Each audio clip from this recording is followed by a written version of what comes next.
Welcome mga par! Sa pagpapatuloy ng ating travel adventure, napadpad na naman tayo sa isang kakaibang lugar dito sa Nueva Vizcaya. Tinatawag itong Balete Pass, isang makasaysayang daan na nag-uugnay sa mga probinsya ng Nueva Ecija at Nueva Vizcaya. Maliban sa kahalagan nito sa kasaysayan, isa rin itong spot kung saan matatanaw ang napakagandang view ng mga bundok at kalikasan.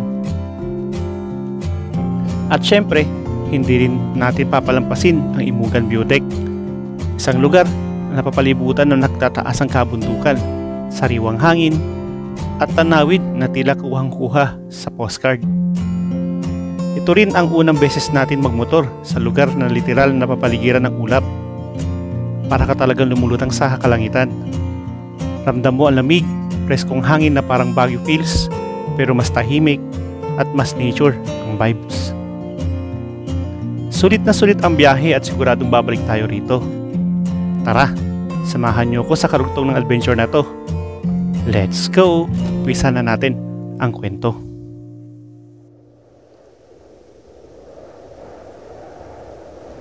Nag-umpisa ang ating paglalakbay ng maaga. 4:30 ng umaga pa lang, nag-ready na tayo para tahakin ang buong eastern part ng Pangasinan. Kasalukuyang andito tayo ngayon sa Sampabian para mag-umpisa ng ating vlog. Okay, so mayroon tayong tatakbuhin na 113 kilometers. Doon, pupuntahan natin yung Dalton Pass. So, titignan natin kung gaano ba ito kaganda or kaakit-akit sa mata ng mga turista, bakit ito pinupuntahan. At pagkatapos, try na rin natin dadaanan ang view deck ng Imugan at saka yung Imugan Falls. So try natin din puntahan at subukan natin pasukin. Sana maganda or sana maayos ang makukuha nating mga shot pagdating natin doon. Sana makakita tayo ng sea of clouds sa araw na ito. Alright. Okay, so 2 hours and 47 minutes ang biyahe natin ngayon. At tayo ngayon ay solo ride na pupunta. Okay, so tara mga par, let's go. Update ko kayo pag nandun na tayo sa Maliko. Medyo gabing-gabi pa at madilim pa ang kapaligiran ngayon. Alright, let's go.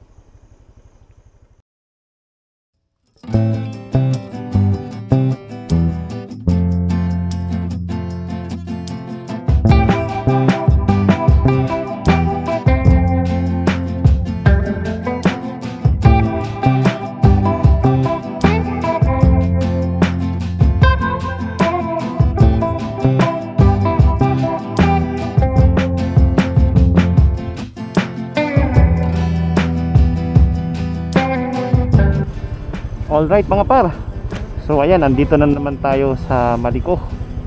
At ito, babaybayin natin tong Maliko San Nicolas para makatawid at mapuntahan natin ang Santa Fe.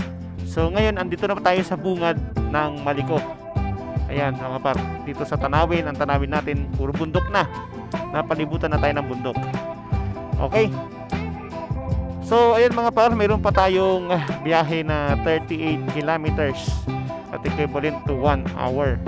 So update ko na lang kayo sa mga madadaanan natin dito sa may Maliko, kung ano nang mayroon, kung may landslide ba, mayroon bang mga madudulas or malakas ba ang hangin. So titignan natin ngayon dahil dadaanan natin ang Maliko. Alright, let's go. Habang unti-unting sumisilip ang araw, binaybay natin ang kalsada at tanawin na unti-unting gumigising. Ramdam na ramdam ang excitement habang papalapit tayo sa isa sa mga pinakasikat na pasyalan dito sa norte. Grabe, ang taas na agad nung araw. Nakakasilaw na. So ang ginamit natin na visor is yung clear para pag biyahe natin kaninang madaling araw, so madilim pa. So kahit na nakasara ay kita pa rin natin ang ating dinadaanan. Kaya eto ngayon, naabutan tayo ng araw dito sa may Maliko, bungad ng Maliko. Yan, so nakakasilaw tuloy. Okay, mayroon pa tayong 37 kilometers para makapunta sa unang destinasyon natin, ang Dalton Pass. Yan mga par, so hindi pa tayo nakakaakyat sa pinakamataas. Ang dami ng mga buhangin tayong nai-encounter dito sa daanan, dito sa May Maliko. Dahil sa ulan-ulan, dinadala ng tubig dito sa kalsada ang mga buhangin. So mag-ingat-ingat kayo mga par. Gusto ko sanang tumigil dito sa May Maliko, kaso kailangan pa natin mapuntahan ang ating destinasyon. At meron pa tayong 55 minutes. So medyo malayo-layo pa. So pagbalik na lang natin, try natin kung may matitira pang power yung battery natin. Tapos paliparan na lang natin pagbalik. Nagpatuloy tayo sa paglalakbay habang binabaybay natin ang malamig na hamon ng daan. Hanggang sa isang kakaibang tanawin ang biglang pumukaw sa ating mga mata. Isang eksenang hindi mo inaasahan, na para bang hinihila tayo ng kalikasan para huminto at mamangha. Okay, so ito yung dating bumaba na kalsada. So medyo naayos na. Meron ng mga bakal. At ito mga par, wow, falls, mini falls dito sa Maliko. Ayan, oh. Wow. Grabe naman. First time makakita ng ganitong falls. Ang liit-liit. Mini falls. Ayan. Let's go. So ito din yung isa na nag-landslide noon, inaayos. So tinabas na nila yung bundok dito para matras or umurong yung kalsada. So ilang curve na naman to mga par. Grabing curve na naman to sigurado. Zero visibility ata to mga par. Ang lakas ng hangin. Wow. Para ka nasa Baguio. Oh, ang ganda.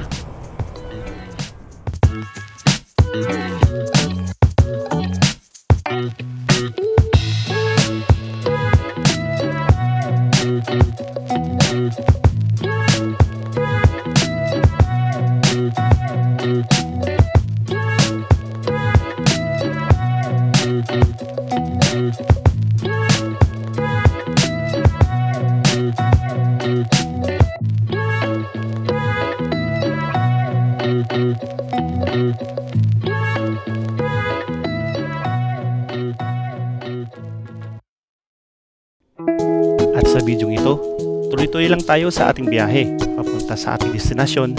May halong kaba at excitement.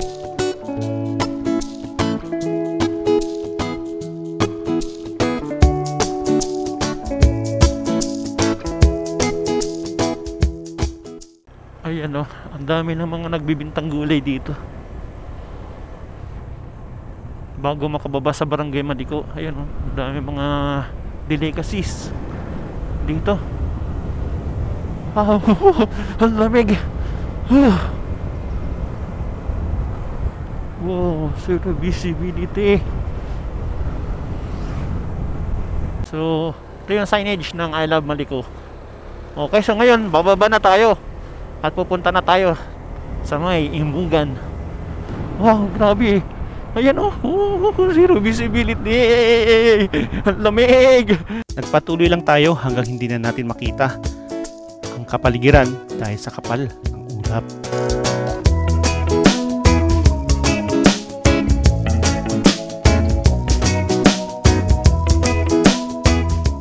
Puro puti ang nakikita natin. Ayan, sa likuran natin, oh. Wow. Puting puti. Wow, ang kapal. Halos di mo na makita talaga yung mga bundok na nakapaligid sa'yo. So ayan mga par, ang daming mga pagpupunta pala kayo dito, dadaan kayo sa Santa Fe, Imbugan. Watch out po kayo sa mga curve. Grabe, grabe yung siko. Parang pipihitin mo talaga para makalikulang yung motor mo. Kasi pag hindi mo siya napihit, overshoot ka, may mga kasalubong pa naman na hindi mo nakikita dito kasi blind spot.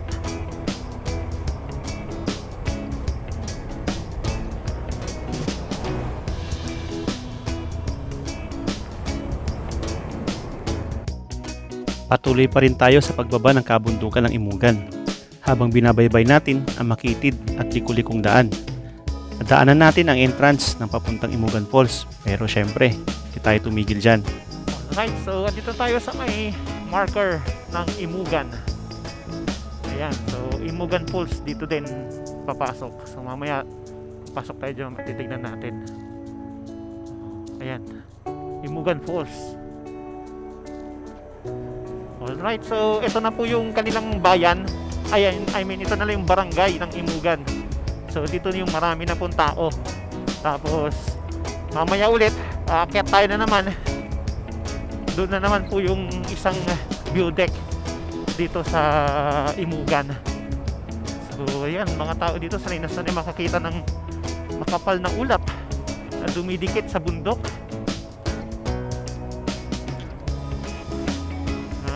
Welcome to Imugan. Pamahalaan ng Imugan. Hanggang sa wakas, narating natin ang unang destinasyon ng Imugan View Deck. Pagdating pa lang, bumugad na agad sa atin. Napakagandang tanawin. Mga kabundukan na tila walang katapusan at ulap na parang abot kamay mo na. Ayan, so dito na tayo sa may Imugan viewpoint. So dito tumatambay yung mga tao. Kaso tingnan mo, walang tumatambay ngayon. Malinis na malinis. Ayan mga par, look, wow, mahalik yung ulap sa kabundukan. Gandun. Tapos sa ibaba may malakas, parang may falls dyan sa ibaba. Ayun nata mga par, yung kulay puti dun. Tapos ang linis ng tubig na umaagos. Wow, ang ganda. Tapos andun yung isa na welcome to Imugan, signage nila sa taas.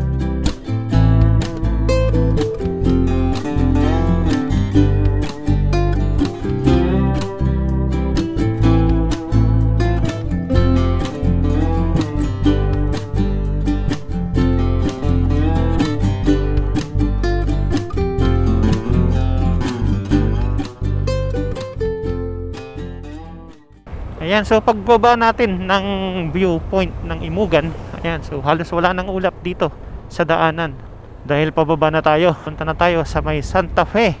Tuloy-tuloy ang biyahe hanggang marating natin ang Maharlika Highway. Hudyat na malapit na tayo sa susunod na bahagi ng ating adventure. Ayan, so palabas na tayo ng main road. Tayo naman magpapakanan. Okay, so ang Dalton Pass, ito yung boundary. Diyan makikita yung boundary ng Nueva Ecija at saka Nueva Vizcaya. So, ay, grabe. Ang laking pala yun, curve. So, ito ang isa sa mga bitukang manok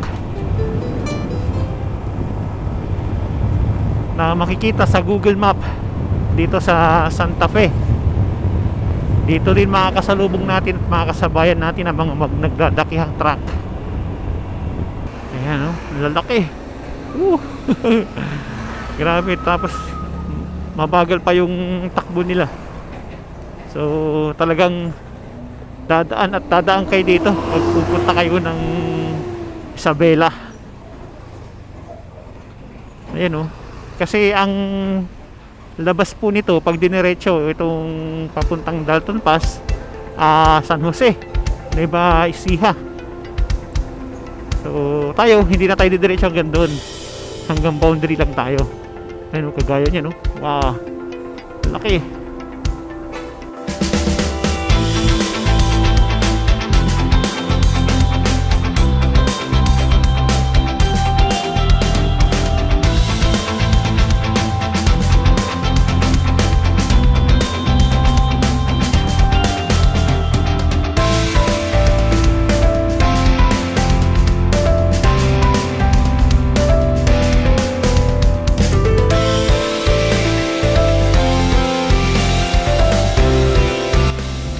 Matapos ang malabitukang manok na daan, liko dito, liko doon, at halos walang katapusang ahon at pababa.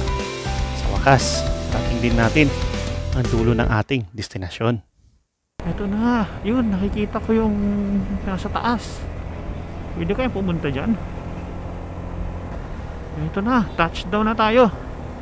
Dito sa may Dalton Pass. Ay no, wow.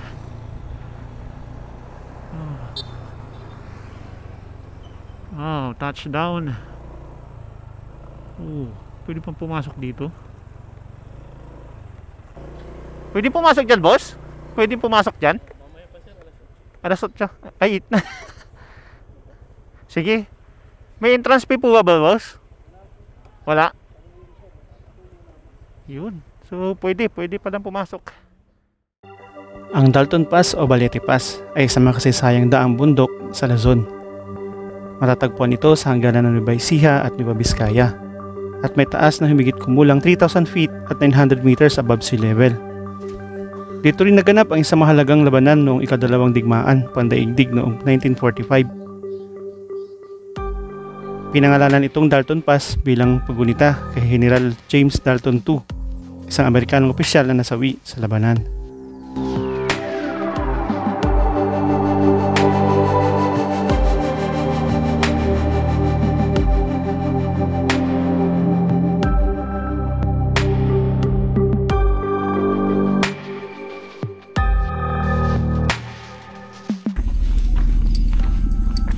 Okay mga par, so bawal daw magpalipad ng drone dito sa may Dalton Pass, dito sa may shrine. Wow.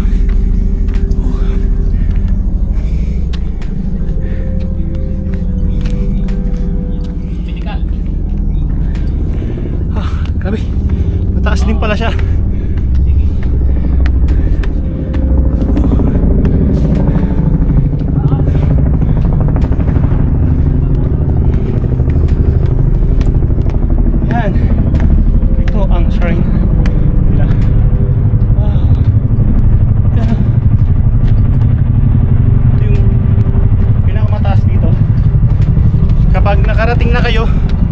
Malalaman yung nakarating na kayo dito kapag nakita nyo na ito mga par, itong malaking tori na to. Napagod ako, grabe. Tapos ito naman yung tanawin.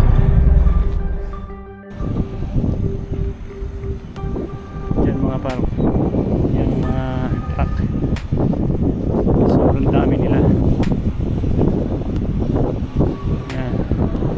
Traffic na siya sa sobrang haba. Tapos puro liko pala dito sa may Dalton Pass. Parang Marcos Highway. Tapos yun yung boundary ng Nueva Ecija at saka Nueva Vizcaya. Okay. Ang daming truck, oh. Pati bus.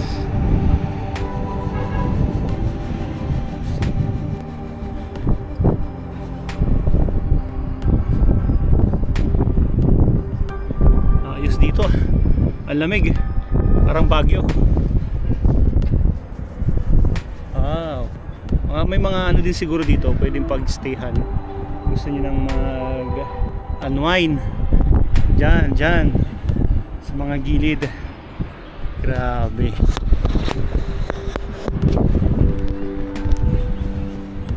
Yan, so tutur ko kayo. Ayan po, ang pine tree.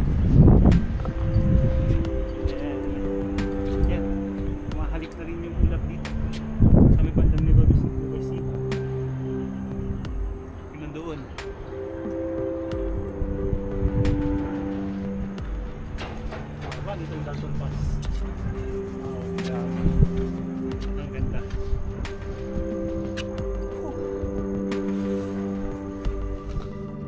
Pagod man, pero sulit na sulit ang biyahe. Dahil isa na namang adventure ang naidagdag sa ating mga kwento. Ang pagbangon ng isang lugar ay hudyat na unti-unting pag-usad at pag-unlad ng ekonomiya nito. Kaya sana, ipagpatuloy natin ang pagbisita at tangkilik sa mga lokal na destinasyon. Hindi lang mga turista mula sa ibang bansa, hindi tayong mga Pilipino. At At higit sa lahat, pangalagaan natin ang ganda ng kalikasan ng ibinabahagi ng mga lugar na ito. Dahil ang tunay na paglalakbay ay hindi lang basta pagpunta, kundi pagrespeto rin sa bawat yapak natin sa mundo.